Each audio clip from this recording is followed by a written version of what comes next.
Welcome back. আপনাদের সবাইকে স্বাগত জানাচ্ছি আমি রাসেল। আশা করছি আপনারা সবাই ভালো আছেন, ভালোর দলে আছেন। আপনারা নিশ্চয়ই জানেন যে আমরা খুব রিসেন্টলি এই মঙ্গলবারের স্পেশাল এপিসোডটি শুরু করেছি, যেখানে আমাদের কোনো একজন মডারেটর বা স্টোরি টেলার বাংলাদেশের কোনো একটি অঞ্চলে যান এবং সেখান থেকে ভয়ঙ্কর সব ঘটনাগুলো তুলে নিয়ে আসেন এলাকাবাসীর সাথে কথা বলার মাধ্যমে। এবং তারপরে যেটা হয় সেটা হচ্ছে তিনি সরাসরি লাইভে আমাদের সাথে অংশ নেন এবং তার অভিজ্ঞতার কথা শেয়ার করেন, এবং তার পরের মঙ্গলবারেই আমরা তার সংগ্রহ করা ঘটনাগুলো ভিডিও আকারে আপনাদের সামনে উপস্থাপন করি। আজকেও তার ব্যতিক্রম হবে না। আপনাদের নিশ্চয়ই মনে আছে গত মঙ্গলবারে মুস্তাফা আলম রোমান আমাদের লাইভে এসেছিলেন এবং তিনি যেই অঞ্চলে যান সেটির নাম রাজশাহী, এবং রাজশাহী থেকে সংগ্রহ করা ঘটনাগুলো আমাদের সাথে শেয়ার করেন। আজকে তার প্রেক্ষিতেই রাজশাহী থেকে তিনি যে ঘটনাগুলো সংগ্রহ করেছিলেন সেইগুলো আমরা শুনব সেইখানকার মানুষের মুখ থেকে। প্রতি মঙ্গলবার আমরা এভাবেই ফিরে আসতে চাই, আর এখন তো আমরা আমাদের মডারেটরদের মাধ্যমে ঘটনাগুলো সংগ্রহ করছি। আমরা চাই আপনারাও অংশ নিন এবং বাংলাদেশের বিভিন্ন অঞ্চল থেকে তুলে আনুন ভয়ঙ্কর সব ঘটনাগুলো। আমাদের মিলিয়ন সেলিব্রেশনের এই যাত্রা অব্যাহত থাকুক। আপনারা সবাই আমাদের সঙ্গে থাকুন এবং এই সম্পর্কিত যে কোনো আপডেট পাওয়ার জন্য আমাদের ইউটিউব চ্যানেলটি এখনই সাবস্ক্রাইব করুন। ইউটিউব চ্যানেলে আমরা অনেক কিছু নিয়ে আসছি এবং এটা কিন্তু একটা বড় মুভ আমাদের জন্য। আপনাদের সাপোর্ট না পেলে কিন্তু আমাদের জন্য এই যাত্রাটা অনেক ডিফিকাল্ট হবে। সুতরাং আমি আশা করব যে আপনারা আমাদের সঙ্গে থাকবেন, এবং যারা আমাদের সাথে লাইভে এসে ঘটনা সংগ্রহ করতে চান, অর্থাৎ স্টুডিও লাইভে অংশ নিতে চান, বা যারা বাংলাদেশের বিভিন্ন অঞ্চল থেকে ঘটনা পাঠাতে চান বা গিয়ে সংগ্রহ করতে চান, তারা অবশ্যই আমাদের সাথে যোগাযোগ করুন। এবং আশা করব যে এভাবেই আমরা প্রত্যেক মঙ্গলবার আপনাদের সামনে ফিরে আসব দারুণ দারুণ সব ঘটনা নিয়ে। আমাদের ফেসবুক লিঙ্ক হচ্ছে www.facebook.com/rasel.shatin। আপনারা চাইলে আমাদের ফেসবুকের সাথেও সংযুক্ত হতে পারেন এবং অবশ্যই অবশ্যই আপনাদের যে কোনো মতামত, যে কোনো পরামর্শ, যে কোনো অভিযোগ জানিয়ে দিতে পারেন। আর কথা বাড়াবো না, চলুন তাহলে শুরু করা যাক। আসসালামু আলাইকুম, আমার নাম আশফাক বিন আসাদ। আমি থাকি রাজশাহীতে, সাগরপাড়ায়। আমি আজকে শেয়ার করতে চাই আমার 3টা ঘটনা। তার মধ্যে আমি প্রথমে একটা ঘটনা শেয়ার করতে চাই, যেটা হচ্ছে কালো জাদু নিয়ে। যেটা আসলে ঘটেছে আমার দাদির বাসায়, এবং দাদির বাসাটা আমার রাজশাহীতে। রাজশাহীর কোথায় সেটা আমি ঠিক বলতে চাচ্ছি না, তাই আমি স্কিপ করছি। আর যেটা আসল ঘটনায় যায়, আসল ঘটনা ঘটেছে আমার চাচার সাথে। আমি প্রায় 30 বছর আগে, 25 বছর আগে হবে। উনি কিছুদিন যাবৎ খুবই অসুস্থ হয়ে পড়েন এবং দিন দিন ওনার অবস্থা আরো খারাপ হতে থাকে। আর এই নিয়ে আমাদের বাসার সবাই টেনশনে পড়ে যায়।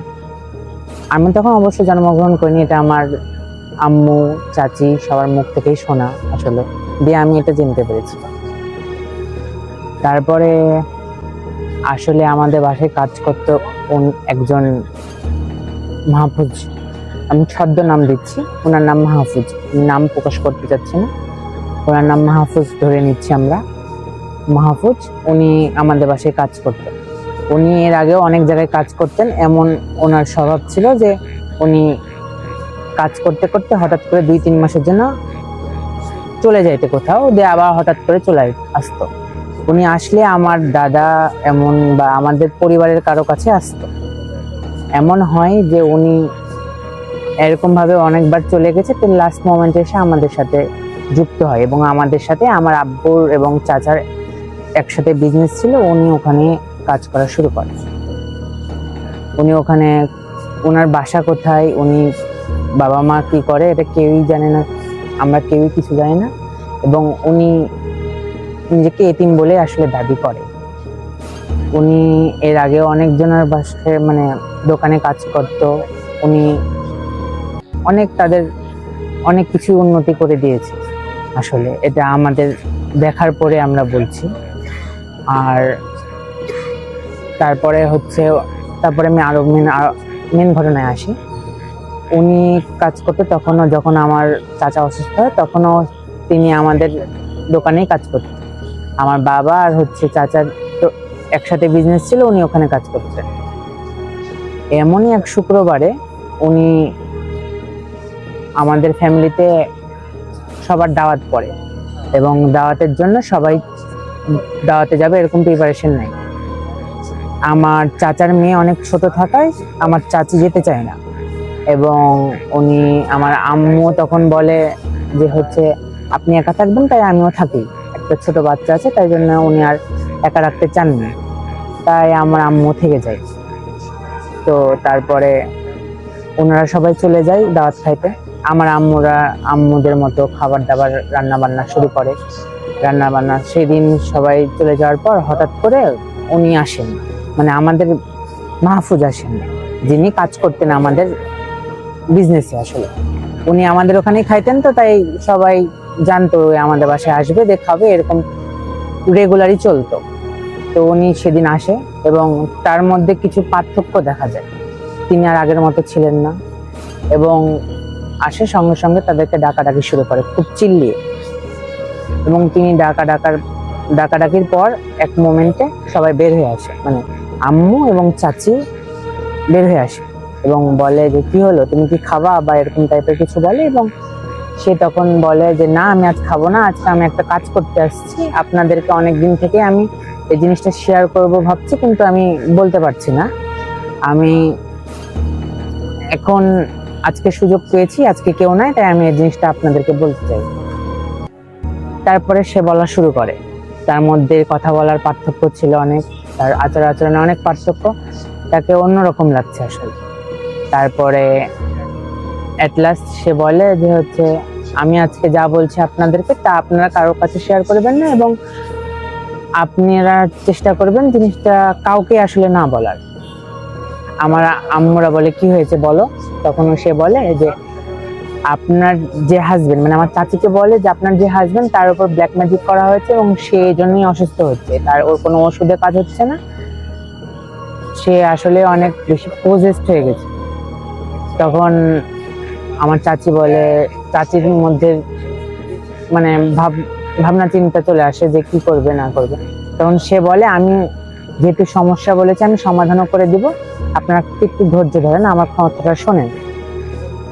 সে তখন বলে যে হচ্ছে আপনারা যে বাসার চুলায় রান্না করেন সেই চুলার এক হাত নিচে আপনাদের ওই ব্ল্যাক ম্যাজিক করা হয়েছে, এবং কে করেছে সেটা আমি আপনাদের রক্তের মধ্যে কেউ, কিন্তু আমি আসলে বলতে পারছি না। তখন চাচি বলে তাহলে তুমি আমাদেরকে সমাধানও করে দাও। তখন ওই বলে যে আমি আপনাদেরকে সমাধান করে দেব, আপনারা কাউকে কিছু বলবেন না, তাহলে হবে। তো সেদিন বলে আমি, আর আমাদের এবার আমি বাসার বর্ণনা একটু দিতে চাই মাঝখানে, কারণ আমাদের তখন চাচাররা 2 তলায় থাকতো আর আমরা থাকতাম নিচতলায়, আর রান্নাও হতো নিচতলায়। সে কথা বলছিল 2 তলায়। হঠাৎ করে তার কি মনে হয়, আমরা কিন্তু সিঁড়ি দিয়ে সাধারণত নামতাম, মানে আমার আম্মুরা নামতো, হঠাৎ করে সে বানরের মতো আকৃতি না তো, বানরের মতো করে 2 হাত 2 পায়ে বসে যায় এবং 2 লাফে সে নিচে নেমে যায়। এটা দেখে আমরা অবাক হয়ে যায় যে সিঁড়ি দিয়ে নামা যাবে, সে এভাবে নামলো কেন, মানে তার আচরণের মধ্যে অনেকই পরিবর্তন। সে 2 লাফেই নিচে অলরেডি চলে গেছে। তখন তারপরে ওদেরকে ডাকছে, আম্মু আর চাচিকে। তখন যখন ডাকলো তখন তারা আবার সিঁড়ি বেয়ে নিচে নামলো। সিঁড়ি বেয়ে নিচে নামার পর তখন বলছে আপনারা কি গরুর মাংস রান্না করছেন? তখন বলছে যে আম্মু বলে হ্যাঁ। তখন আমার আম্মু আসলে চাচির থেকে বেশি সাহসী ছিল। তখন এগুলো দেখার পরে আমার আম্মু শক্ত ছিল আসলে। তারপরে বলে যে আপনারা গরুর মাংস এটা হটান, মানে পাতিলটা যেটা ছিল ওটা হটান। তখন আম্মু বলে ঠিক আছে হটাচ্ছে। সে আসলে ভয় পাচ্ছে এখন গরুর মাংস নেই, কারণ সে চুলা জ্বলছে, কিন্তু চুলার মধ্যে ওই হাত ঢুকাবে এখন, কিন্তু ওই চুলা যে জ্বলছে তো তার ভয় নাই, কিন্তু গরুর মাংস রান্না হয়েছে এটা তার ভয়, যে গরুর মাংসের জন্য ওর হাতে সমস্যা হবে বা এরকম কিছু। আর তখন আম্মু হচ্ছে চুলা থেকে হাঁড়িটা সরিয়ে নেয় গরুর মাংস, এবং তখন সে বলে আমি এখন চুলার মধ্যে হাত দিয়ে দেবো, আপনারা কোনো সাউন্ড করবেন না, চুপচাপ দেখেন শুধু। তখন আম্মু বলে ঠিক আছে, এবং মানে পাতিল হটানোর পর সে তার মানে যেমন হাত ছিল সে তেমন হাতই চুলার মধ্যে ঢুকিয়ে দেয়, এবং সে চুলাতে ঢোকানোর সময় মানে আও আও করে চিল্লায়, মানে অদ্ভুত রকমের আওয়াজ করে, দিয়ে সে জিনিসটা তুলে নিয়ে আসে। এক হাত সে ঢুকিয়ে ফেলে, প্রায় এতখানি হবে, সে তারপরে উঠিয়ে নেয়, উঠিয়ে ফেলে দিয়ে সে চিল্লাতে থাকে। তখন আমার আম্মু বলে ঠান্ডা পানি দিব, এমন কিছু বলছে না, আস্তে আস্তে ঠিক হয়ে যাবে। সে দিয়ে তারপরে সে কিছুক্ষণের মধ্যেই শান্ত হয়ে যায় এবং সবকিছু নর্মাল হয়ে যায়। তারপরে তারপরে যেটা বের করে সেটা কাফনের কাপড়, এবং সে সেটা খুলে সেটার মধ্যে ছিল চুল, নখ, সবকিছু ছিল আমার চাচার। এবং সে বলে যে এগুলো সবই মানে আমার চাচিকে বলে এটা আপনার হাজবেন্ডের, এবং এটা খুব খারাপ ভাবে ব্ল্যাক ম্যাজিক করা হয়েছে, এবং যতদিনে চুলার তাপ ওটা পচিয়ে দিবে ততদিনে ওই আস্তে আস্তে আরো বেশি অসুস্থ হবে, এবং যতদিনে ওটা পুরোটা নষ্ট হয়ে যাবে তাপে বা নষ্ট হয়ে যাবে ততদিনে হয়তো আমার চাচাও মারা যাবে, এরকম টাইপের ছিল জিনিসটা। দিয়ে তারপরে তখন চাচি তো বলে যে আমি এখন কি করব এটাকে নিয়ে, এখন এটার উপায় কি? তখন সে এটা বলে যে আমি এটার সমাধান করে দিব, আমার খালি 1 কেজি লবণ লাগবে। তো তাকে 1 কেজি লবণ এনে দেওয়া হয়। সে মাটি খুঁড়ে এবং সরি আমি ভুল করলাম, সে তাকে বলে, সে আম্মুদেরকে বলে যে হচ্ছে আপনারা 1 কেজি লবণের ব্যবস্থা করেন, এটা কালকে সকালবেলা যত তাড়াতাড়ি সম্ভব আপনারা লবণ দিয়ে 1 কেজি লবণ পুরাটা দিয়ে মাটিতে পুঁতে দিবেন। তো তারপরে এই কথা বলে সে বাড়ি থেকে বের হয়ে যায়, এবং এরপরে সে তার আর কোনো খোঁজ পাওয়া যায়নি। মিনিমাম 1 থেকে 1.5 মাস 2 মাস খোঁজ করা হয়, তারপরেও তার কোনো খোঁজ পাওয়া যায়নি। তো তার পরের দিন সকালের কথায় আসি। পরের দিন সকালবেলা সে তার কথা মতো আমার চাচি এবং আম্মু আসে, এবং মানে সকালবেলা উঠে খুব সকাল সকাল ভোরবেলা ঘুম থেকে উঠে, এবং তার কাফন মানে তার যে বের করা কাফনের কাপড় তারা যেটা খুব সাবধানে রেখেছিল সেটা বের করার মানে নিয়ে তারা এক জায়গায় গর্ত খোঁড়ার পর যেভাবে বলেছিল আসলে কাফনের কাপড়টা রেখে 1 কেজি লবণ পুরাটা গর্তটা ফিল আপ করে দিয়ে মাটি দিয়ে ঢেকে দিতে, এবং তাই করে আস্তে আস্তে আমার চাচা সুস্থ হয়ে যায়। এটাই ছিল আমার প্রথম ঘটনা, এবং তার কোনো খোঁজ পাওয়া যায়নি। আসলে আমরা অনেকদিন তাকে খুঁজেছি, তাও কখনো তাকে পাওয়া যায়নি। এবার আসি আমি আমার দ্বিতীয় ঘটনা হচ্ছে আমার বাসায় পজিস্ট, মানে আমরা তো সবাই জানি পজিস্ট কি, এটাও আমার দাদি বাসায় ঘটেছে। আমার সেই দিন আসলে একদিনে প্রায় 4 জনকে আমাদের বাসায় পজিস্ট করা হয়। আর প্রথম শুরু হয় আমার এক চাচিকে দিয়ে। শুরু করছি আমি দ্বিতীয় ঘটনা। আমার চাচি সেই দিন গেছিল আমার এক বড় আব্বুর বাসা থেকে আসার সময় সে হঠাৎ করে একটা স্মেল পায়, এবং সেই স্মেল দেখে বলে যে, তখন তার পাশে তার বোন ছিল, তখন তার বোনকে বলে যে অনেক সুন্দর গন্ধ বের হচ্ছে।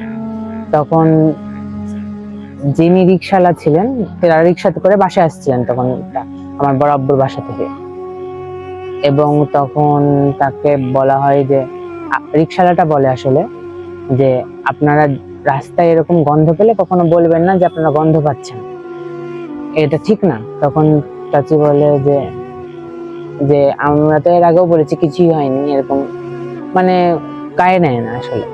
কিন্তু রিক্সাওয়ালা যখন বলে তার কিছুক্ষণ পর থেকে তার আসলে সমস্যা শুরু হয়, কিছু তার মাথা ভার হয়ে আসে এবং সে আর দাঁড়িয়ে থাকতে পারে না, এরকম কিছু, এবং লাস্টে সে আর চলতে পারছে না, এরকম তার সেন্স কাজ করছে না, এবং তার বোনও তাকে কি করে সামলাবে সে বুঝতে পারে। লাস্টে সে আমাদের বাসায় আসে এবং সবাইকে ডাকাডাকি করে। রিক্সাওয়ালা সবাই মনে করে যে রিক্সাওয়ালা কিছু করলো না, যে রিক্সাওয়ালা তখন রিক্সাওয়ালাকে ধরা চেষ্টা করে, কিন্তু আসলে আসলে সমস্যা ছিল অন্য কিছু। যে তারপরে তাকে বাসায় নিয়ে আসা হয় এবং আসলে তখন সে অলরেডি পজেসড হয়ে গেছে। তখন তাকে বিছানায় শোয়ানো হয়। তাকে আসলে এমন জায়গা থেকে মানে তার বাঁ দিক থেকে, বাম পাশের দিক থেকে তাকে পজেসড করা হচ্ছিল, যে কারণে সে সবসময় বাম বাম দিকে হয়েছিল, তো সে ডান দিকে হতে পারছিল না। যাই হোক, তো সবাই পরিবারের তার এরকম সমস্যা দেখে, পরিবারের সমস্যা দেখে সবকিছু মানে সবাই এক জায়গায় হয়। পরিবারের সবাই এক জায়গায় হওয়ার পর মানে তাকে নিয়ে সবার চিন্তা হয় যে হঠাৎ করে কি হলো। আমাদেরই এক ভাই ছিল, উনি তখন বলে যে আমি আসছি, আপনারা একটু সাবধানে থাকেন। ততক্ষণে তাকে আর সামনে রাখা যাচ্ছিল না, তার হাত পা ধরে রাখতে হচ্ছিল, মানে তার অবস্থা ফুল খারাপ হয়ে গেছিল। তো হঠাৎ করে আমার আমার অন্য চাচারই আরো 2 মেয়ে ছিল, হঠাৎ করে তার মধ্যে থেকে একটা মেয়ে উঠে আসে। উঠে আসার পর মানে তার বাম দিকে এসে দাঁড়ায় এবং সঙ্গে সঙ্গে সেও মাথা ঘুরে পড়ে যায়। সেটা এখন কি জন্য কেউ বুঝতে পারে না। তার সঙ্গে সঙ্গে তাকে তুলে নিয়ে গিয়ে তার বাসায় রেখে আসা হয় এবং তার 5 থেকে 10 মিনিট পর তার সেন্স ফিরে, সে পজেসড অলরেডি। মানে সে অকথ্য ভাষায় গালি দেয় এবং তাকে সামলানো অনেক ঝামেলা হয়ে যায়। আর এবং সেম ভাবে তারই বোন, সেও বাম পাশ থেকে আসে তার চাচির খোঁজ নিতে এবং সেও সেইভাবেই আসলে মাথা ঘুরে পড়ে যায়। দুটো যখন সেম ভাবে হয়, তখনই আমরা আর ওই পাশে কাউকে, মানে আমার চাচির বাম পাশে কাউকে দাঁড়াতেই দিই না। আর এটা আমি নিজের চাক্ষুষ দেখেছি। আর এরপরে আরেকজন দাঁড়িয়েছে এবং সেও এরকম ভাবে তারও সমস্যা হয়েছে আসলে। আর পুরা প্রচেষ্টাই ছিল বাম পাশ থেকে হচ্ছিল। এখন কে কতটা বিশ্বাস করবে জানি না, কিন্তু আসলে এরকম হয়েছে। আর তারপরে আমি আসি এখন আমার চাচি থেকে আমি বোনের দিকে যাই। যখন আমার প্রথম বোন পজেসড হয়, সে তখন গালাজ শুরু করে। তাকে তো তার অবস্থা চাচির থেকেও খারাপ হয়ে যায় এবং সে তখন খুবই বাসা থেকে সবাইকে মারবে এমন টাইপের। যে তখন আমরা ওখানে আবার আমি ছিলাম না, আমি ছিলাম আমার চাচির কাছে। এটা আবার আমি আমার বোনের কাছ থেকে সবকিছু জানলাম। আমার বোন তখন নিচে ছিল, আমার চাচাতো বোনের কাছে প্রথম যে পজেসড হয়। সে তখন বলে যে আমি বেল খাবো, এরকম টাইপের কথা বলে। তো কেউ তো সবাই বলে যে কারো বাসায় বেল নাই। তখন ওই আমার বোন বলে, আমার চাচাতো বোন বলে আমার বোনের দিকে ইশারা করে যে ওদের বাসায় বেল আছে। তখন এটা তো কেউই জানে না। আর এটা শুধু আমার বোন আর আমার আব্বু জানতো যে আমাদের বাসায় বেল আছে, আমার আম্মুও জানতো না বা আমিও জানতাম না। সে হঠাৎ করে এরকম বলাতে সবাই বলে তোদের বাসায় কি সত্যি বেল আছে? কই, তোদের বাসায় তো বেল নাই। তখন আমার বোন বলে হ্যাঁ, আমাদের বাসায় বেল আছে। তখন সবাই আশ্চর্য হয়ে যায়। তখন সে বলে দেয় যে কিভাবে তাকে বেল মাখিয়ে খাওয়াতে হবে। সে এখন বেল মাখানো খাবে। তারপরে তাকে যে কথা সেই কাজ, তাকে বেল এনে খাওয়ানো হয়। যে ভাইয়া তার যেগুলো ঠিক করবে সে এখনো আসেনি, তাই জন্য সে যা বলছে তাই মেনে নেওয়া হচ্ছে আসলে। তখন বেল নিয়ে আসা হয় এবং সে বলে দেয় কতটুকু লবণ দেওয়া লাগবে, চিনি দেওয়া লাগবে, তেল দেওয়া লাগবে, সবকিছু বলে দেয় এবং তখন তা মাখিয়ে তাকে দেওয়া হয়। আমি কি বলবো, আমরা তো বেল কখনোই এক বাইটে খাইতে পারবো না। ওই এটা এক বাইটে খেয়ে নেয়, হাত দিয়ে সবগুলো একসাথে তুলে এবং জিবাদে সম্পূর্ণটা একবারে গিলে নেয়। দিয়ে সে খুবই খুশি হয় আসলে ওই বেলটা খেয়ে। তারপরে যখন সে খুশি হয়, তখন সে বলে তার পরিচয়, যে আমি ওখান থেকে আসলাম, ওকে যা মানে আমার চাচিকে যে পজেস্ট করেছে তার বোন আমি, এরকম টাইপের সে কথা বলে যে আমি এই হচ্ছে ওখানে দাঁড়িয়েছিল, বাধা করেছে আমাদের পজেস্ট, মানে আমাদের মানে ওটাকে মানে কি বলবো আকর্ষণ করছিল এরকম টাইপের কিছু বলে, মানে চাচিকে দূর থেকে আকর্ষণ করছিল এরকম টাইপের। তো ওই চাচিকে দূর থেকে আকর্ষণ করার কারণে ওই ওখানে এসে দাঁড়ানোর কারণে ওটা বাধা হয় এবং তখন তাকে পজেস্ট করে দেওয়া হয়। তার হয়তো তাকে পজেস্ট করা সহজ ছিল তাই, এবং তাকে পজেস্ট করে তারই মানে মানে যেই মানে যে জিনটা তাকে পজেস্ট করে তারই বোন তাকে মানে আমার চাচাতো বোনকে পজেস্ট করে। পজেস্ট করার পর সে তখন মানে সম্পূর্ণ এটা বলার পর সে সবার সম্পর্কে বলতে থাকে যে কে কেমন না কেমন, কে কি করে না করে। তার কথাতে সবার মানে সবারটাই মিলে যায় আসলে, কে মানে মানে কে কি বিজনেস করে না করে, তার কেমন হাল কি সবকিছু সত্য বলে দেয়। তো এরকম নিয়ে ওকে থামিয়ে কোনোভাবে রাখা হয়েছিল। এবার আমার দ্বিতীয় চাচাতো বোনের কাছে আসি। দ্বিতীয় চাচাতো বোন সেরকম অকথ্য ভাষায় গালি দিয়ে থাকে। দ্বিতীয় চাচাতো বোনকে যখন জিজ্ঞেস করা হয় আপনি কে, তখন সে গালিগালাজ থামাই না। লাস্টে আমার যে একটা ভাই ছিল, যিনি হচ্ছে আসলে মানে অনেক পরেশগার ছিল এবং সবকিছু উনি ঠিক করে দিতে পারতো আসলে, ওনাকে আমরা প্রথম থেকে অনেক মানে সবকিছুতে আমরা ডাকতাম ওনাকেই। তো ওনাকে ডাকা হলো, যে উনি প্রথমে আমার চাচির কাছে গেল, চাচির কাছে যে প্রথমে চাচিকে ঠিক করার চেষ্টা করলো, চাচিকে কি কিছু তাবিজ দিল, আর হচ্ছে কিছু জমজমের পানি না কি দিল। উনি তখন ঠিক হলো, একটু ওনার সবকিছুই নর্মাল হয়ে গেল। এবং তারপরে উনি আমার চাচাতো বোনের কাছে গেল, মানে প্রথম চাচাতো বোনের কাছে, উনি তারপরে ওনাকেও ওরকম করে ঠিক করলো যেভাবে আমার চাচিকে ঠিক করেছে। এবং দ্বিতীয় চাচাতো বোনের কাছে দ্বিতীয় চাচাতো বোনের কাছে যাওয়ার সময় উনি যতই চেষ্টা করে ঠিক হচ্ছিল না।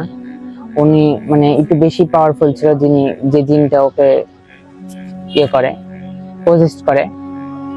তখন লাস্টে কোনো মতে তাকে জিজ্ঞাসা করা হয়, আমার মানে ওই ভাইটাই জিজ্ঞাসা করে যে আপনি কে, আপনি কি জন্য আসছেন বা এরকম। তখন বলে যে তোদের যে প্রথমে পজেস্ট হয়েছে সে হচ্ছে আমাদের রাস্তার মধ্যে গন্ধ পেয়ে সে বলেছে যে কি সুন্দর গন্ধ, তাই আমরা তারই পিছিয়ে লেগে গেছি। এবং এরাও দুইজন হচ্ছে আমাদের আকর্ষণে বাধা দিয়েছে, তাই জন্য আমরা এদের দুজনকেও ধরে নিয়েছি, তারা এটা বলে। লাস্টে তখন ওকেও সারানো হয়, ওভাবেই সারানো হয় যেভাবে আমাদের ওই দুজনকেও সারানো হয়। লাস্টে পুরাটা ঠিক হয়। এই জিনিসটা প্রায় 3-4 ঘন্টা ধরে ঘটে। মানে জিনিসটা আসলে কারো না হোক, একসাথে 3 বাসায় 3 জনের পজেস্ট হওয়া কিন্তু অনেক বড় ব্যাপার। এটাই আমার ছিল দ্বিতীয় ঘটনা। আর এবার আমি আমার তৃতীয় ঘটনা শেয়ার করি। তৃতীয় ঘটনা মেইনলি ঘটেছে আমার আম্মুর সাথে। আমার আম্মু আসলে প্রায় এই ঘটনাটা ডিউরেশন মিনিমাম 10 বছরের বেশি, মানে অনেক বড় পিরিয়ড থেকে এই ঘটনাটা ঘটছে।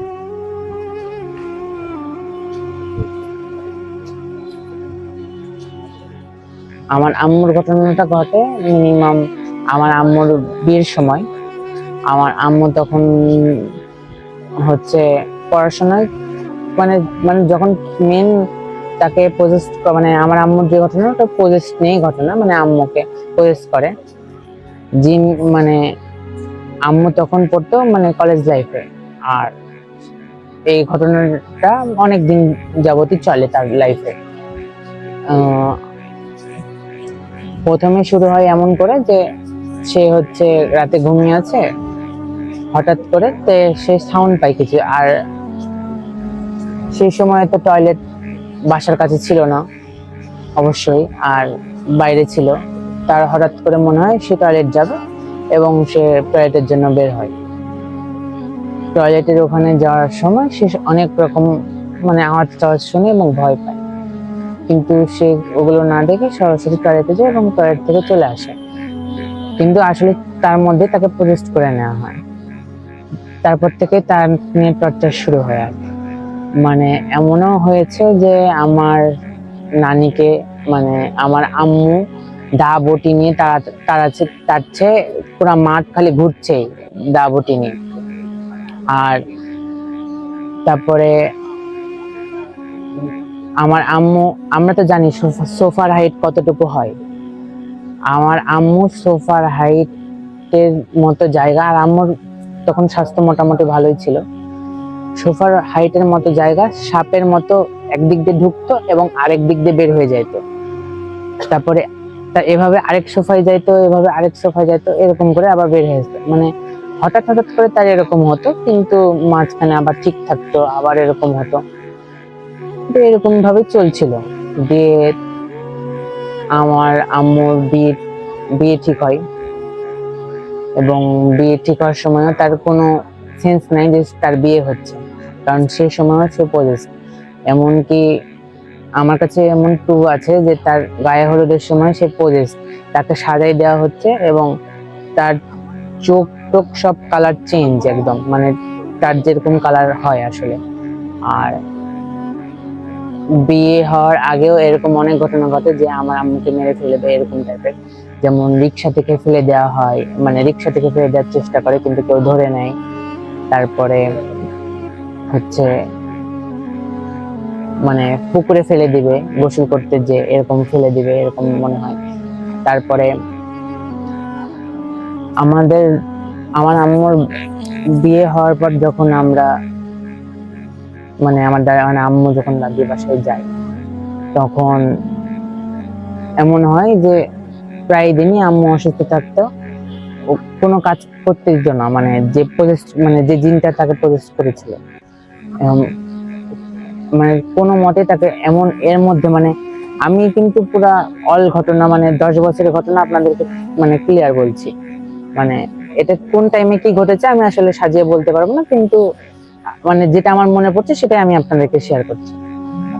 আর মানে এর মধ্যে অনেকজনই ঠিক করার চেষ্টা করে আম্মুকে, কিন্তু আসলে কেউই সাকসেসফুল হয় না। তারপরে এর মধ্যে যে মানে একজনকে পাওয়া যায় যিনি মানে আমার দাদি বাড়ির আশেপাশে থাকে, যিনি ঠিক করতে পারবে। তখন সে ঠিক করতে চায়, তখন সম্পূর্ণ ঘটনাটা ক্লিয়ার হয় যে তাকে কি করে পজেস্ট করে এবং কেন পজেস্ট করে, সবকিছু তখন ক্লিয়ার হয়। তখন উনি প্রথম দিন দেখে, দ্বিতীয় দিন দেখে, তৃতীয় দিনের বেলায় তখন উনি বলে যে উনাকে যেদিন উনি টয়লেটে যে ভয় পায় সেই দিনই তাকে পজেস্ট করা হয়, এবং তাকে আরো আগ থেকে তাকে পজেস্ট করার চেষ্টা করা হতো, কিন্তু পজেস্ট হতো না আসলে। মানে আমার আব্বু যিনি, ওনাকে আসলে যিনি জিনটা আছে বা আমরা মেয়ে জিন ছিল, ওনার পরিবারের মিনিমাম 11 জনের মতো ছিল। ওই পুরো 11 জনই আম্মুকে পজেস্ট করে, এবং সে মেয়ে জিনটা আসলে আমার আব্বুকে একবার হচ্ছে আমার নানি বাসায় দেখে এবং তখনই তাকে পছন্দ করা শুরু করে। এরকম ভাবে তারা আমার আব্বুর কোনো ক্ষতি করবে না, কিন্তু তারা আমার আম্মুর ক্ষতি করবে। তাই জন্য আম্মুর ক্ষতি করার জন্য তারা আম্মুকে পজেস্ট করার চেষ্টা করে, কিন্তু এট লাস্ট তারা যেদিন সে বাথরুমে যে ভয় পায় তাকে সেদিনই তাকে পজেস্ট করে। এমনও আছে যে এক এক সময় এক একজন তাকে শিফট করেছে, মানে একজনকে তাড়ানো হলে আরেকজন আসে, একজন তাড়ানো হলে আরেকজন আসে, এরকম ফুল ফ্যামিলি তাকে পজেস্ট করেছিল। তারপরে একজনকে করলে পরে আরেক মানে ফ্যামিলি মেম্বার বলে যে হচ্ছে ওকে আটকালি কেন, এবার আমি আছি, আমি জিনিসটাকে আরো নষ্ট করব বা এরকম কিছু। সেই জিনটা নাকি মানে যে মেয়ে জিনটা উনি এমন ভাবে আমার আব্বুকে পছন্দ করতো যে বলেছিল যে তুই মানে কত মেয়ে নিবি আমি এনে দিব, কিন্তু তুই বিয়ে করবি না, এরকম একদিন তাকে বলা হয়েছিল। কিন্তু সে পরবর্তীতে স্বীকার করেছিল যখন তাকে বলেছিল যে তুই যত মেয়ে নিবি আমি এনে দেবো, কিন্তু তুই হচ্ছে একে বিয়ে করিস না, এরকম টাইপের। লাস্ট মোমেন্টে তার আব্বু বিয়ে করে, শুনে না, তাই জন্য তার আরো রাগ বেড়ে যায়, তাই জন্য তাকে আরো বেশি টর্চার শুরু করা হয় বিয়ের পরে। বিয়ের পরে দেখা যাচ্ছে তাকে মাটির চুলায় রান্না করা হতো, তখন চুলায় হাত ঢুকিয়ে দিবে এরকম টাইপের, মানে পজেস্ট করে ফেলতো, দিয়ে ওরকম হাত ঢুকিয়ে ফেলবে এরকম টাইপের করতো।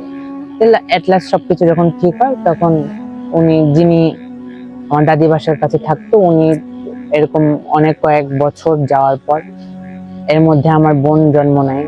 বোন জন্ম নেওয়ার পরও তাকে ঠিক করা যাচ্ছিল না। আমার বোন জন্মের 2 থেকে 3 বছর পর তাকে ঠিক করা মানে মানে সফল মানে ঠিক করা যায়। তার প্রত্যেকটা জিনকে আমাদের একটা করে বোতলে ভরা হয়, এবং ওই বোতলগুলো আমাদের কাছে মিনিমাম 7 থেকে 8 বছর ধরে ছিল। এবং আমরা যখনই বোতলগুলোর দিকে তাকাতাম, দেখতাম যে একটু মানে ধোয়া টাইপের বলতে মানে একটু ধোয়া টাইপের ছিল। মানে তাদেরকে সবাইকে একসাথে ঢোকানো হয় না, মানে প্রত্যেকটাকে আলাদা আলাদা করে ঢুকে একটা মানে আলাদা আলাদা বোতলে ঢোকানো হয়, এবং সেই বোতলগুলো এক জায়গায় করে একটা বস্তায় রাখা হয়, যেন আমরা আমাদের কোনো একটা পানি। আর একটা জিনিস, যে বোতলগুলো আমাদের ইয়েতে রাখাতে মানা করা হয়, আমাদের বোতলগুলা মাটিতে যেখানে সেখানে পুঁতে দিতে মানা করা হয়, এবং পানিতে ফেলতে মানা করা হয়, তারপরে ভাঙতে মানা করা হয়, সবকিছু করতে মানা করা হয়। কিন্তু বলে যে আপনি যখন একটা সেফ প্লেস যাবেন, যখন আপনাদের বাসা বা কিছু করবেন, তখনই ওটা বাসা করার সময় মাটির নিচে করবেন। যখন আবার এটা ছাড়া পাবে, তখন কোনোভাবে হোক আপনার আম্মুর কাছে আবার ফিরে আসবে, এরকম টাইপের বলা হয়। তাই জন্য হচ্ছে আমরা যখন বাসা করি, মানে এই জন্য আসলে আমাদের কাছে 7 বছর বা 8 বছর ধরে জিনিসটা ছিল, আমরা রেখে দিয়েছিলাম, কারণ আমরা কোনো সেফ প্লেস পাইনি যেখানে আমরা এটা রেখে দেবো। আর যেহেতু আমরা 12 বছর মানে অনেক বছর ধরে এই জিনিসটা নিয়ে সমস্যায় ভুগেছি, আমরা তো এত সহজে কোথাও ফেলে দিতে পারি না, বা যেহেতু আমাদেরকে মানাই করেছে, তাই আমরা হচ্ছে মানে আমাদের যখন বাসা করে তখন সেটা আমরা পুঁতে দিই। এবং আল্লাহর রহমতে এখন আমার আম্মু অনেক সুস্থ আছে, এখন সবকিছুই ভালো চলছে। আমার মানে আমাকেও দেখতে পাচ্ছেন, মানে সবাই সুস্থ আলহামদুলিল্লাহ। এই ছিল আমার 3য় ঘটনা। আসসালামু আলাইকুম। আসসালামু আলাইকুম। আমি রাজশাহীর লক্ষ্মীপুর থেকে বলছি। আমি শিরিন। আমার হাজব্যান্ড এক ব্যাংকে চাকরি করে, তো অনেক দিন দীর্ঘ যাবত রাজশাহীতে থাকার পরে হঠাৎ তাকে ট্রান্সফার করে দেয় ঢাকায়। সেই সুবাদে উনি একা একা ওখানে না থেকে বাসা ঠিক করে আমাদেরকে পরিবার সবাইকে নিয়ে যায়। আমার প্রথম 2 ছেলে মেয়ে আছে বড়। তো আমরা 2002 সাল মে মাস, তখন আমরা ঢাকা চলে যাই। যথারীতি সবই ভালো ছিল, শুরুটা সংসারের সমস্ত কিছুই ভালো ছিল, ঢাকাতেও ভালো ছিলাম আমরা। হঠাৎ থাকতে থাকতে আমি অসুস্থ হয়ে যাই। অসুস্থ বলতে তখন বেশ ভালোই অসুস্থ হয়ে যায়। বাসায় একটা মাথা ব্যথা শুরু হয়ে যায়, বিভিন্ন রকম মনে হয় হঠাৎ মাঝে মাঝে যে আমার হাজব্যান্ডকে আমি সহ্য করতে পারি না, সেও যেন আমাকে সহ্য করতে পারে না। অফিস থেকে ফিরে এসে অহেতুক ছোটখাটো বিষয় নিয়ে যেন গন্ডগোল লেগে যায়। এইভাবে চলতে থাকে, থাকতে থাকতে একসময় হাতাহাতি মারামারিও শুরু হয়ে যায়। তা আমিও বুঝে উঠতে পারি না কেন এমন হয়, বা সেও বুঝে উঠতে পারে না। যখন একটু ভালো সময় হয়, অনেক চিন্তা ভাবনা করে এভাবে যাই দিন গড়াইতেই থাকে। এক পর্যায়ে এমন একটা সময় আসে, কেউ কাউকে মোটেই সহ্য করতে পারি না আমরা। মারামারি শুরু হয়ে যায়, আমাদের ঘর আলাদা হয়ে যায়। এভাবে আমার ক্লাস বড় ছেলে মেয়ে তখন 5-এ পড়ে, স্কুলে নিয়ে এসে করতে পারি না। তো আমার হাজব্যান্ডের অফিসের কলিগের সঙ্গে এই ব্যাপারে আলাপ করে উনি বলে যে হয়তো মানসিক কোনো সমস্যা হতে পারে আপনার ওয়াইফের, আপনি একটু ডাক্তারকে দেখান। তো ঢাকায় ধানমন্ডিতে মোহাম্মদ ফিরোজ মানসিক বিশেষজ্ঞ, ওনার কাছে আমাকে নিয়ে যায়। ওষুধপত্র দেয়, তেমন কোনো ওষুধ ধরতে পারে না। ঘুমের ওষুধ দেয়, মাথা ব্যথার ওষুধ দেয়, কিন্তু এটা খাওয়ার পর থেকে আমি আরো খারাপ হয়ে যায়। কোনো ক্রমে মানে এটা থামে না, গন্ডগোলটা থামে না, ভীষণ আঘাত ধারণ করে। আমি আমার বাবা মাকে ফোন দিয়ে বলে আমি থাকবো না বা সংসার করবো না, এমন একটা পরিস্থিতি হয়ে যায়। তখন আমরা যে বাসায় থাকতাম, ওই বাড়িওয়ালি খালাম্মা আসে আমাদের বাসায়, আমাদেরকে বোঝায় যে এগুলো করতে হয় না বা ইত্যাদি ইত্যাদি বিষয় বোঝায়। কিন্তু আসলে কাকে কি বলবে বা দোষটা কেউ সিলেকশন করতে পারে না। এরকম অবস্থা চলতে থাকার এক পর্যায়ে আমরা যে বাসায় থাকতাম, পাশে এক নোয়াখালীর ভাবি থাকতো, ভাড়া থাকতো পাশের রুমে। তো ভাবি একদিন আমাকে বললো যে ভাবি একটা কথা বলে, একটা হুজুর আছে আমাদের পরিচিত, তো চলেন আপনারা ওখানে গিয়ে দেখতে পারেন কেন এরকম হয় আপনাদের মাঝে, যেহেতু আগে এরকম ছিল না। আমার ছেলেটাকে নিয়ে আমরা একদিন সকালবেলায় আমার হাজবেন্ড অফিস চলে যাওয়ার পরে গেলাম। তো আমি একটু ভয় পেতাম, আসলে কখনো জীবনে এগুলো করিনি, হুজুরের কাছে শরণাপন্ন হয় নাই, বুঝতেও পারতাম না, বা নিজে ভয় পেতাম বলতে যে চারিত্রিক ভাবে কোনো কেউ ক্ষতি করবে কিনা, এরকম একটু ভয় পেতাম। তারপরে সাহস করে গেলাম। তো যাওয়ার পরে মানে বেশ যেন একটা কেমন ঘিঞ্জি টাইপের ঘরগুলা, কেমন যেন একটা পরিস্থিতি, একটু ভয় ভয় লাগছিল 2 তলার মধ্যে। তারপরে আল্লাহর উপর ভরসা করে গেলাম। উনি বসতে দিল ঘরের মধ্যে, আমরা 3 জন ছিলাম, আমার ছেলে, আমি আর ওই ভাবিটা। তো একটা দাড়িওয়ালা টাইপের হুজুর, তো উনি বললো যে বসেন আমি দেখছি। তো একটা সুতা বের করে নিয়ে আসলো, কালো সুতা বের করে সুতাটা আমার ছেলেকে বললো যে সুতাটা পা থেকে মাথা পর্যন্ত মাপ করে ধরো বাবা, ধরে একটা গিট দিয়ে দাও। তো ওই ভাবি আর আমার ছেলে দুজন মিলে ধরলো, আমি দাঁড়ালাম। তারপরে ওই সুতাটা গিট দিয়ে দিল, সুতাটা কেটে নিল। কেটে নিয়ে বললো যে সুতাটা আমি দোয়া পড়ে ফু দেব, যদি সুতাটা বড় হয়ে যায় তাহলে আপনাকে ব্ল্যাক ম্যাজিক করা আছে, আর যদি একই রকম থাকে তাহলে কিছু না, আপনাদের হয়তো অসুস্থ বা পারিবারিক অন্য কোনো সমস্যা। তো উনি দোয়া পড়ে ফু দিয়ে আবার আমার মাথা থেকে পা পর্যন্ত সুতাটা ধরলেন আমার ছেলে। ধরার পরে দেখা যায় সুতাটা বেশ বড়, প্রায় 1 বিঘা মতো বড় হয়ে গেছে সুতাটা। তো বললো তখন যে আপনাকে ব্ল্যাক ম্যাজিক করা হয়েছে। তো কে করেছে? তো বলে একটু সময় দেন, আপনারা বসেন। তারপর বসার পরে অনেকক্ষণ ভিতরে দোয়া কালাম পড়ে চোখ বন্ধ করে বসে থাকলো। থাকার কিছুক্ষণ পরে বলছে যে আপনাকে খুব কাছের মানুষ, আপনার শ্বশুর বাড়ির লোকজন ব্ল্যাক ম্যাজিক করেছে। কেন করেছে? আপনাকে নিয়ে এসেছে ঢাকা, এটা তারা পছন্দ করেনি।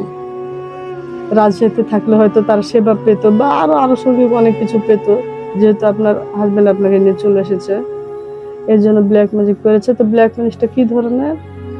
তো বলছে যে এইভাবে করেছে তারা কবিরাজের কাছে গিয়ে, যে সেটা হলো যে আমার হাজবেন্ড আর ওদের ছেলে বা ভাই এরকম যে একটা বাজে মেয়ের কাছে যায়, সেই মেয়ের কাছ থেকে তাকে ছাড়িয়ে নিয়ে আসতে হবে বা ডিভোর্স যেন হয়ে যায়, এই টাইপের কিছুটা। তো আমি খুব ভয় পেলাম যে আমি আসলে এগুলো কখনো শুনিনি বা বুঝিনি, এগুলো সম্বন্ধে আমার জ্ঞানও ছিল না। তো এটার প্রতিকার কি? প্রতিকার বললো কিছু দিল যে প্রায় সেই সময় 2002 সাল, তো সেই সময় প্রায় 2,5-3 হাজার টাকা মতো মনে হয় বলেছিল আমাকে যে লাগবে। আর প্রতিকার দিবে, মোমবাতি দিবে, মোমবাতি গুলো জ্বালিয়ে রাখতে হবে রান্নাঘরে গ্যাস চুলায়। আর কিছু তাবিজ দিবে, সেগুলো হচ্ছে খালের মধ্যে বা মাটি দিয়ে কবরস্থানের 2 কবরস্থানের মাঝখানে ওটা দিতে হবে, মাটি দিয়ে চাপা দিতে হবে। তা আমি চিন্তা করলাম যে আমার আম্মুর সঙ্গে একটু এ ব্যাপারে আলোচনা করা দরকার, আমি যেহেতু কি করব বুঝতে পারছিলাম না। তাহলে ঠিক আছে, আমাকে একটু সময় দেন। সময় নিলাম। সময় নেওয়ার পরে বাসায় এসে আমার ওই যে মেয়ে ক্লাস 5-এ পড়ে, ছেলেও 5-এ পড়ে, ওরা জমজ ছিল, ওদের সঙ্গে একটু আলোচনা করলাম। ছোট বাচ্চা যদিও, ওরা ছেলে বলে আম্মু এটা করো, একটু যদি শান্তি আসে। আমি বললাম থামো, তোমার নানির সঙ্গে একটা বিষয়টা আলাপ করতে। আম্মুকে বললাম রাজশাহীতে ফোন দিয়ে। আম্মু তো কান্নাকাটি শুরু করে দিল, কি বলছো? আমি বললাম এই অবস্থা, তুমি যদি প্রতিকার নাও, যদি আল্লাহ ভালো রাখে। তারপরে আমি সাহস করে গেলাম কয়েকদিন পরে কবিরাজের কাছে। যাওয়ার পরে ওইতে করলাম যে ভাবিকে নিয়ে গেলাম, গিয়ে তদবির দিল, সবকিছু নিলাম ঠিকই, কিন্তু বাসায় আসলাম কিন্তু খুব ভয় পাচ্ছিলাম যে আসলে এটার কি হবে সামনে, আবার কোনো উল্টো কিছু হবে কিনা, আমার উপর কোনো ক্রিয়া করবে কিনা। তখন আমি অনেক বয়সও কম ছিলাম, ছোট ছিলাম। তাই হোক তারপরও সাহস নিয়ে নামাজ কালাম করে পড়ে এগুলো রাতে 12টার পরে করতে হবে। তো ওগুলোতে ওই মোমবাতিগুলো সিঁদুরের মতো কি যেন লাল একদম মাখানো ছিল। তো খুব ভয় পাচ্ছিলাম দেখে। আমি রাত্রিবেলা একা একা সবাই ঘুমিয়ে গেছে, আমার 2 বাচ্চা ঘুমিয়ে গেছে, ওর বাবাও ঘুমিয়ে গেছে। তারপরে ওগুলো জ্বালাই দিয়েছি। তারপরে মনে হচ্ছে পুরো বাসাটা একটা এত শব্দ আনাগোনা, মানে জিন টাইপের না কি বুঝতে পারি না, কিন্তু মনে হচ্ছে আনাগোনা আমাকে একদম মেরে ফেলবে এই টাইপের কিছুটা। প্রচন্ড ভয় পাই আমি। ভয়ে মনে হচ্ছে আমি ডাকতেও পারি না, আমার হাজব্যান্ডকে বাচ্চাদেরও ডাকতে পারি না, ঘুম ভেঙে যাবে গভীর রাত। শেষে আমি ওগুলো ভয়ে আগুনগুলো নিভিয়ে দিলাম, নিভিয়ে দিয়ে একটু পানির মধ্যে দিয়ে দিলাম, একটা বাটির মধ্যে। আমি চিন্তা করলাম না, এটা করা যাবে না, যেটাই হোক না কেন আমার ভাগ্যে যদি ডিভোর্স হয়ে যায় আমি এটা করতে পারবো না।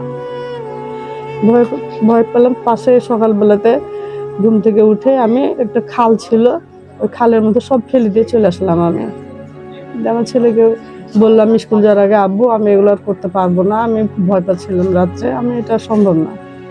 আম্মু কি করেছে, ফেলে দিয়েছি। তো তাবিজ যেটা দিয়েছিল 2টা, সেটা কিন্তু 2 কবরস্থানের মাঝখানে আমার ছেলে একটু সাহস করে একটু শান্তির জন্য ওটা মাটি চাপা দিয়ে আসছিল।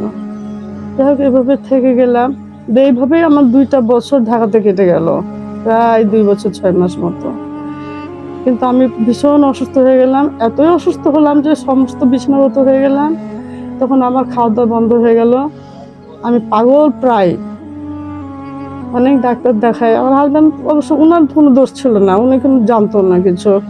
একটু শান্তির জন্য অনেক চেষ্টা করেছে, ডাক্তার দেখায় আমাকে, স্যালাইন চলতো আমার। শেষে আবার আব্বা এসে আমাকে রাজশাহীতে নিয়ে চলে আসলো, ঢাকা থেকে নিয়ে আসলো। নিয়ে এসে তারপরে হাসপাতালে ভর্তি করে সুস্থ কিছুটা হলাম, খুব একটা হলাম না। তারপরে আবার আমার যেহেতু বাচ্চাদের পরীক্ষা ছিল, ঢাকা যেতে হবে, চলে গেলাম। আমার হাজব্যান্ড এসে আমাকে নিয়ে গেল। নিয়ে যাওয়ার পরে তারপর আমার হাজব্যান্ড বললো যে না, ঢাকায় থাকা যাবে না, আমরা রাজশাহী ব্যাক করবো। রাজশাহী আবার আমরা চলে আসলাম ট্রান্সফার নিয়ে, আমার হাজব্যান্ড ট্রান্সফার নিয়ে রাজশাহী চলে আসলাম। আমরা আমাদের নিজেদের বাসায় উঠে গেলাম। তো বাসায় উঠে যাবার পরে প্রচন্ড অশান্তি, সে একই রকম আগের মতো, আরো বেশি যেন হয়ে গেল অশান্তিগুলা, মারামারি কাটাকাটি, এমনকি বটি দিয়ে কেউ কাউকে জবাই করে ফেলবো এইরকম অবস্থা দুজনকে হয়ে গেল। আর আমার ছেলে মেয়ে ক্লাস 7-এ পড়ে, তখন বড় 2টা, পড়ালেখা ওদের নষ্ট হতে লাগলো, মানসিকভাবে আমিও ভেঙে পড়লাম। অনেক অশান্তি, মানে এটা বোঝানোর মতো না, এত অশান্তি। মানে যে কেউ কাউকে কখন ঘুমের মধ্যে জবাই করে দিবে, আমি করে দেবো তাকে, বা সে আমাকে করে দিবে। কখনো বাচ্চারা তখন অশান্তি দেখে বাবার সাথে গন্ডগোল লেগে যায়, বাচ্চাদেরকে মারপিট করে ওর বাবা, এক সময় পর্যায়ে হয়ে গেল। তারপর এই সবগুলো রাজশাহীতে ওর কলিগের সঙ্গে, আমার হাজব্যান্ড কলিগদের সঙ্গে এগুলো আলাপ করে বিষয়গুলো, যে আসলে আমি কি করবো, আমি খুব বিধ্বস্ত একটা অবস্থায় আছি, আমার জীবন তো কখনো এরকম ছিল না, শুরুটা কেন এমন হলো আমি তো বুঝতে পারছি না। আমরা একরকম চেষ্টা করছি, অনেক ট্রিটমেন্ট করছি, তাকে সুস্থও করতে পারছি না আমি, সেও পাগল হয়ে গেছে। আমারও কিছু ভালো লাগে না, প্রচন্ড মাথা ব্যথা। মসজিদে নামাজ পড়তে গেলে আমি পড়ে যাই, দাঁড়াতে পারি না। কেন এরকম হচ্ছে, আমি ওকে সহ্য করতে পারি না, বউ আমাকে সহ্য করতে পারে না, এটা তো হওয়ার কথা না।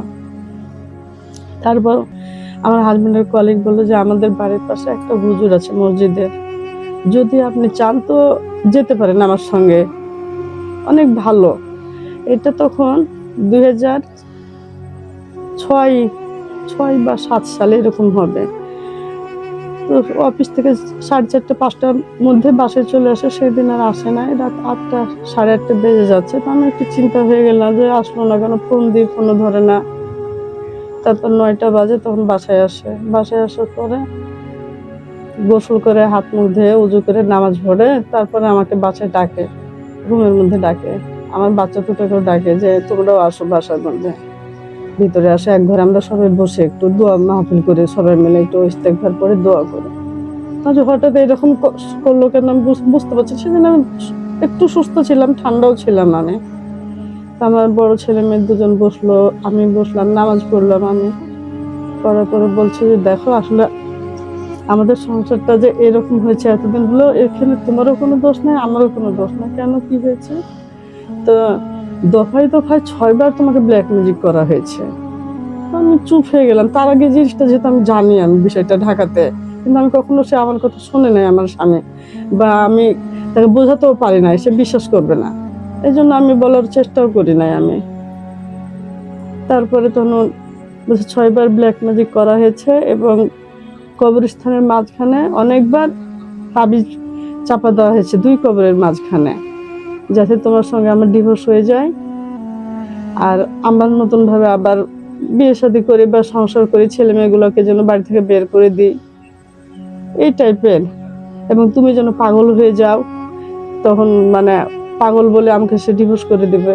তো আমি চিন্তা করলাম এগুলো কে করেছে, বলছে নামটা আমাকে বলেনি, আমি হুজুরের কাছে গেছিলাম, তো এই অবস্থায় তখন আমি একটু সাহস পেলাম। আমি তখন আমি বললাম যে শোনো, এটা আমি অনেক আগেই জেনেছিলাম। তো তুমি কিভাবে জানলে? আমি ঢাকাতে জেনেছিলাম এটা হুজুরের কাছে, তো তুমি কখনো বিশ্বাস করবে না, এই জন্য আমি সাহস পাইনি তোমাকে বলার এটা। আমি তো খুব মন খারাপ করলো, আমার বাচ্চাদের নিয়ে কান্নাকাটি করলো এক পর্যায়ে।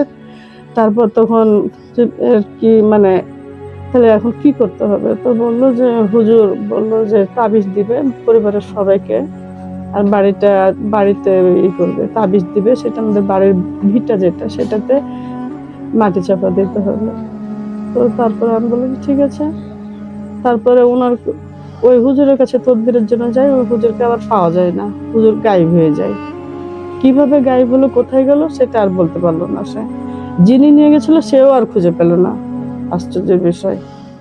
এতটুকুই থাকলাম, থাকার পরে সমাধান নিতে পারলাম না, না নিতে পারার পরে আমাদের খুব কাছেই আর একজন সন্ধান দিল হুজুরের, যে উনি এক হাফেজ সাহেব, আলহামদুলিল্লাহ খুব ভালো, ওর কাছে যেতে পারেন, কিছু সমাধান হতে পারে।